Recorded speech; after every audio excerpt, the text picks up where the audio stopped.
Well, hello again, everybody. I'm going to do this video for those interested in immigrating to the United States, getting full citizenship, the path to that, legal immigration. And I'm going to go through what I've been going through over the last year, what's happened with me, why I'm not in the USA right now, and pitfalls to immigrating to the United States, and things that will be successful for everybody. First, I want to start with USA is unlike any other country you can look at for legal immigration. They are unlike any other country. First thing you have to understand is individualism. In the United States of America, it's we the people. When you go to immigrate to the United States of America and wish to pursue citizenship, there's 13 different ways to do that. Because we're all individuals, and USA has a ranking system and a way about that is unlike anywhere else in the world. Is it complicated? It can be, I suppose. But this is what I've learned so far, thus far, and I guess my personal story for me. I was sponsored on an EB1. It's the basically highest of the 13 you can get. It means a sponsorship in academics, or you're a wealthier individual and you can go to the USA with a lot of money, $500,000. You invest in a business, or you bring intellectual property, academic understandings that are taken by the highest academics in USA, or you can do a less, $250,000, can invest in a business. You have to hire so many Americans. You do that, you can really speed roll not only your immigration process, but speed roll your citizenship too. Now, there are things to watch out for. Timing is everything. In the United States, when they look at you for immigration, and again, taxation, we're all individuals. In the eyes of the USA, they take you as an immigrant on your individualism. What's your situation? Personable to you, to them. It's not a one-size-fits-all system, a lineup like Canada, a number in a pile. You're an individual. Different situation than everybody else. Things that you have to watch out for that I found was timing is everything. If you don't want to be double taxed, you move to the USA at the end of a year period in permanent residence. That means you give up all residency in your former country. That is what USA sees. If you don't, your country laws put you in jeopardy of being double taxed, meaning you will have to pay taxes in the USA and you will have to pay taxes in your former country. Red flags will come out when you don't hold a permanent residency in the United States, or you hold a residency in another country. That's what happened to me. I didn't get my passport in time. In fact, it took 7 months and 3 weeks, folks. I didn't get my passport until literally a few days before Christmas. Pretty hard to go find a permanent residence in the United States and then go on to start a tax year by not working in Canada in the United States without that permanent residency. If I go by a place now, having already worked in Canada this year, I fall in double taxation. Now, there's people with a lot of money. Hey, they don't mind that. They'll file their taxes the following year and get it all back. I personally couldn't afford, with my children and my situation, paying my American taxes and then turning around and paying Canadian taxes. And then filing a full year after working there to get the money back from Canada. And you're going to have trouble because you're going to say, well, you got a place in Canada and that's your permanent residence. You just bought a place here. What's going on here? Too many red flags. Too many red flags. This is what I mean about doing things the right way. People talking about political asylum or refugee status, don't do it. Not from Canada. Don't do it. You can't get a green card. You can't be issued a social security card or number, to be able to work. You're going to shoot yourself in the foot. Don't do it. Do legal immigration. Do it the right way. 13 ways to do it. Now, for a working Joe Jane, the best way, again, change your residency to America. Go apply at companies in America. Don't work illegally without a social security card. Be honest at the border. Tell the border crossing guys, gals, what your plans are. For me, I said, hey, this trip is for me to see the U.S. They asked me about a whole lot. They knew quite a bit about my life. I had literally a 2.5 hour interview in the interview room. They took my phone. They went through all my things, my car. They even drove it to another section as I guess they went through it. They knew all about what my aspirations were with Texas, my invite there, asked me all kinds of questions.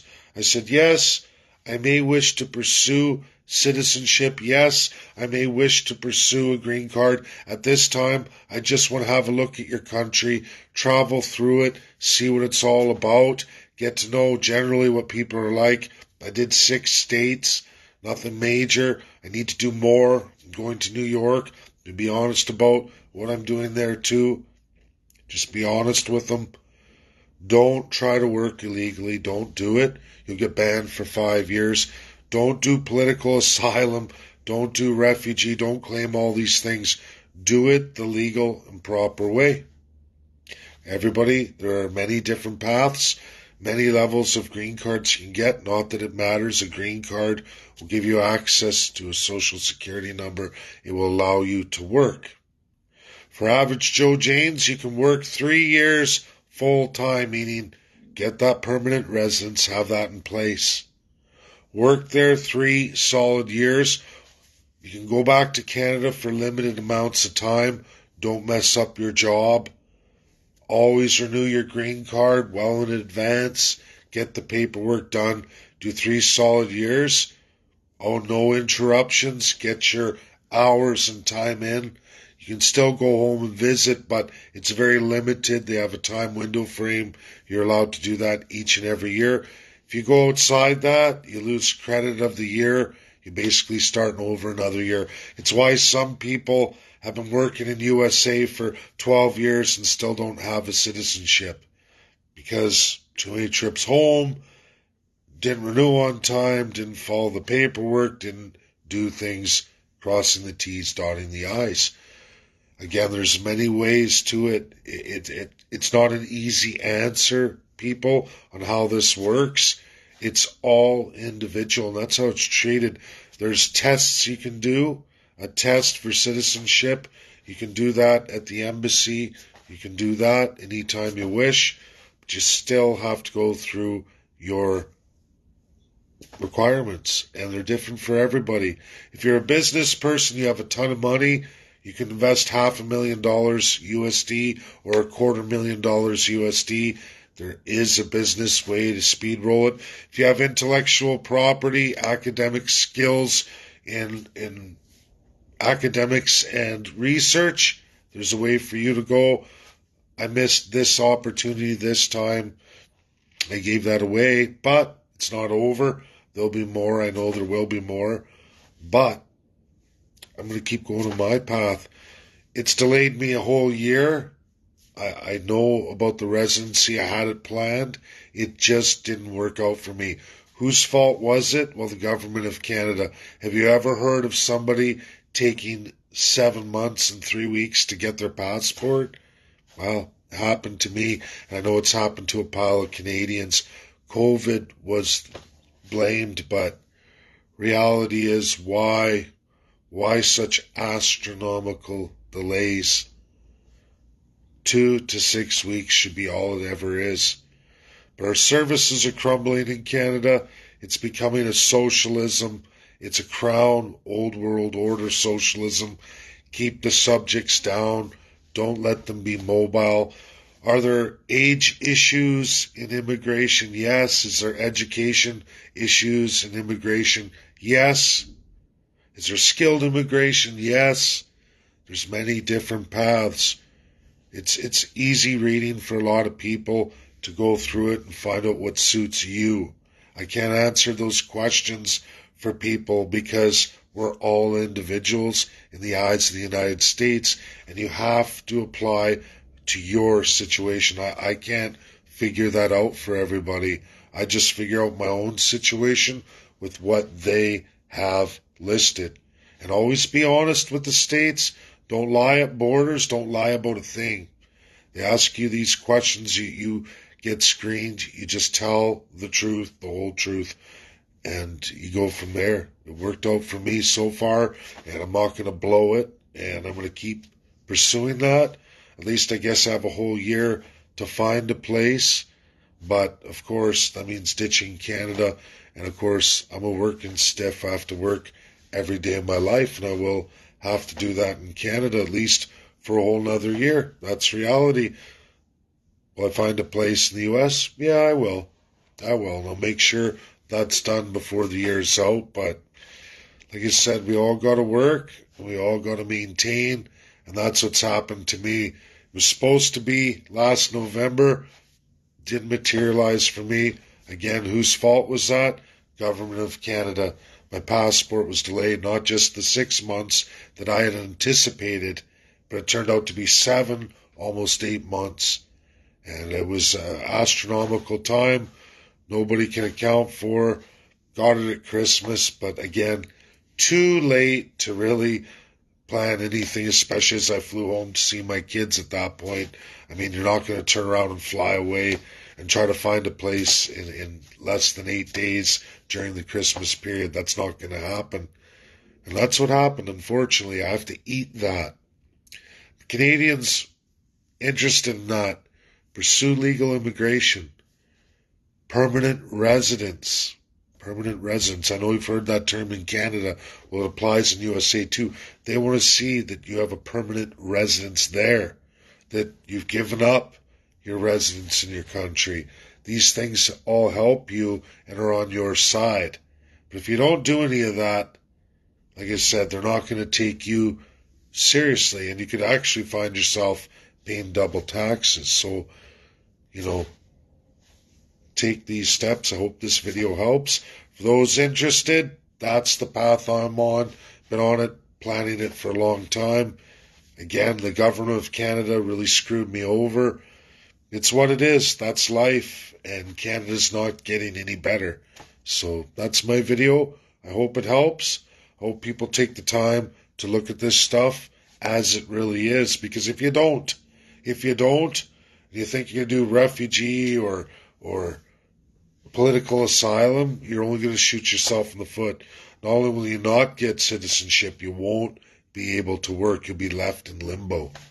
You don't want to be that person, trust me. Legal immigration. Go on the path of legal citizenship if you want to. You have all kinds of time. They made their system so that you have years to figure it out. You can do it as short as 3 years, or you can do it in less than 8 weeks. Depends on how much money or how much talent you bring to the table. Check out all the levels of immigration. Which green card suits you? There, out of the 13 that I've looked at, there's a number of them that suit me. So I have many options, but once you pick one, you're stuck on that. You don't get to switch. So you have to stay your course. That's my video. I hope it helps. Share it to those you think need to hear it. Bye now.